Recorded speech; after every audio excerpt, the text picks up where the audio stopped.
WhatsApp everybody, welcome back to another video. आज के इस वीडियो में हम लोग बात करेंगे जोसा काउंसलिंग के बारे में।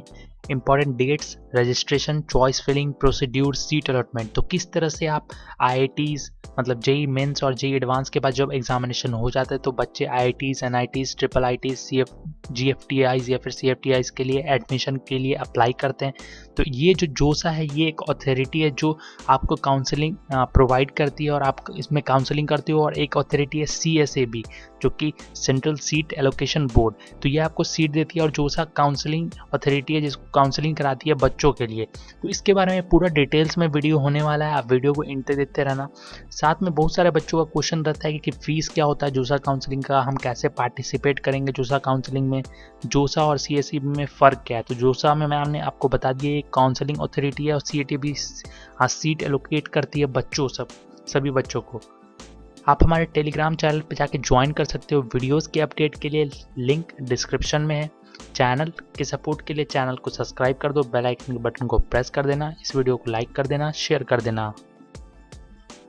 सबसे पहले व्हाट इज जोसा काउंसलिंग। जोसा काउंसलिंग क्या है तो मैं आपको बता दूं। जोसा का फुल फॉर्म होता है जॉइंट सीट एलोकेशन अथॉरिटी, जो कि काउंसलिंग प्रोसेस देखती है, डन करती है। कैंडिडेट्स जो भी कैंडिडेट्स क्वालिफाई होते हैं जेई मेंस के बाद या फिर जेई एडवांस के बाद, तो वो कैंडिडेट पार्टिसिपेट करते हैं जोसा काउंसलिंग में और सभी एलिजिबिलिटी क्राइटेरिया को मीट करते हैं, पार कर लेते हैं।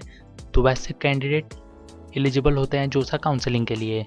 2020 की बात करें तो जो आपका जॉइंट एंट्रेंस एग्जामिनेशन है जो कि जेई मेंस है, जेई एडवांस है, तो ये जो अथॉरिटी है ये इसमें टोटल 100 पार्टिसिपेटिंग इंजीनियरिंग कॉलेजेस है, जिसमें 23 IITs, 31 NITs, 23 ट्रिपल आईटीज और 23 अदर GFTIs और कुछ और बेस्ट इंजीनियरिंग कॉलेजेस है इसमें। तो जो भी बच्चा एलिजिबल होता है जेई मेंस और जेई एडवांस के बाद एडमिशन के लिए या फिर सेंट्रल फंडेड टेक्निकल इंस्टीट्यूट्स में एलिजिबल होता है एडमिशन के लिए, तो जोसा काउंसलिंग करवाती है। अब जो जोसा काउंसलिंग करवाती है ये आपका स्टार्ट होगा इस साल 2020 में 6 अक्टूबर से और एंड हो जाएगा आपका 9 नवंबर को। तो पूरे 1 से 1.5 महीने का समय लगता है इसमें और जितने भी एलिजिबल कैंडिडेट्स हैं वो जोसा में अप्लाई करते हैं एडमिशन के लिए।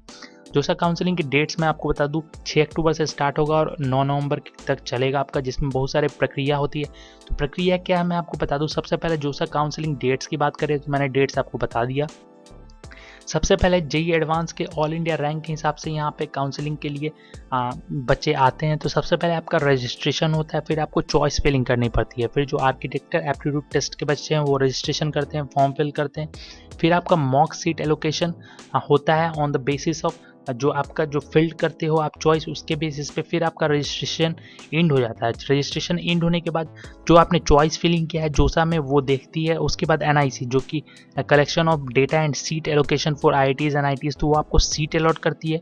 उसके बाद first round of seat allotment होता है। जो first round of seat allotment होता है इसकी जो ऑफिशियल डेट है अभी नहीं आई है, तो सबसे पहले first round of seat allotment होता है। जो भी बच्चे ने चॉइस फिलिंग किया रहता है उसके बाद उनका सीट अलॉट हो जाता है। फिर सीट अलॉट होने के बाद जो बच्चे एक्सेप्ट करते हैं फर्स्ट राउंड की सीट को, उसके बाद वो एक्सेप्ट करते हैं। फिर उसके बाद अगला जो है वो डिस्प्ले होता है, मतलब डिस्प्ले ऑफ अवेलेबल सीट्स, कितने सीट्स खाली हैं फर्स्ट राउंड के बाद वो दिखता है। फिर सेकेंड राउंड का सीट अलॉटमेंट होता है। फिर उसके बाद डॉक्यूमेंट वेरिफिकेशन होता है, एक्सेप्टेंस होता है, विड्रॉल होता है बच्चों के द्वारा सीट्स का। फिर उसके बाद सेकेंड राउंड का जो डिस्प्ले ऑफ अवेलेबल सीट्स है वो दिखता है, कितनी सीट्स भरे हैं, कितने खाली है। फिर आपका थर्ड राउंड सीट अलॉटमेंट होता है। तो आपने एक बार रजिस्ट्रेशन कर दिया, सीट फिल कर दिया, उसके बाद ये सभी प्रक्रिया जोसा करती है।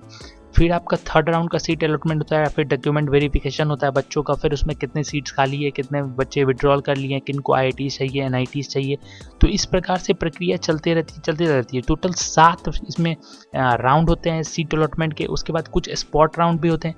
तो इस बार देखा जाएगा कि ऑफिशियल शेड्यूल अभी नहीं आया है कि किस तरह से कितने राउंड होंगे, कितनी बार सीट अलॉटमेंट किया जाएगा।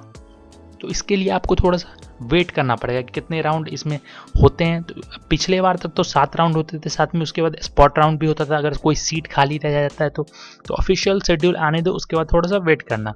उसके बाद की काउंसलिंग की प्रक्रिया क्या है, आप अगर चाहते हो डिटेल्स में वीडियो बनाओ तो मैं डिटेल्स में वीडियो बना दूंगा। एक बार मैं आपको ओवरऑल पॉइंट्स बता देता हूँ, जो पॉइंट्स कवर किए जाते हैं। तो काउंसलिंग प्रोसेस, फिर आपका रजिस्ट्रेशन प्रोसेस, रजिस्ट्रेशन के बाद चॉइस फिलिंग, फिर उसके चॉइस लॉकिंग, जो कि बच्चे के द्वारा करना होता है। फिर आपका सीट अलॉटमेंट होता है, उसके बाद आपके काउंसलिंग की फ़ी भी पेमेंट करनी पड़ती है।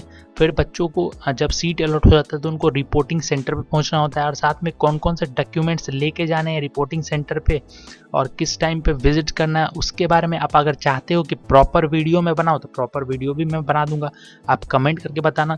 तो कुछ इस तरीके से स्टेप बाय स्टेप सारी स्टेप्स होती है, पहले काउंसलिंग, फिर रजिस्ट्रेशन प्रोसेस, फिर चॉइस फिलिंग, फिर चॉइस लॉकिंग, ये सभी चीज़ आपको करना होता है। तो इसके लिए समय दिया जाता है। फिर सीट अलॉटमेंट की जो प्रक्रिया है वो अथॉरिटीज़ करती है। फिर आपको फ़ी पेमेंट करना पड़ता है जब आपका सीट अलॉट हो जाता है। फिर रिपोर्टिंग सेंटर पे विजिट करना होता है, फिर वहाँ पे डॉक्यूमेंट्स लेके जाने होते हैं।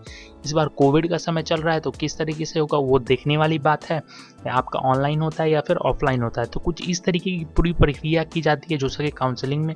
और जो भी बच्चों को कोई भी अभी डाउट है तो कमेंट कर देना, और आप चाहते हो इसके ऊपर मैं एक और प्रॉपर वीडियो बनाऊं तो आप जरूर से बता देना। So that's it for today's video. उम्मीद है आपको वीडियो अच्छा लगा होगा। वीडियो अच्छा लगा तो जरूर से लाइक और शेयर करना। चैनल पे अगर नए हो तो सब्सक्राइब करके बेल आइकन को बटन को प्रेस कर देना। Thank you for watching. Thank you.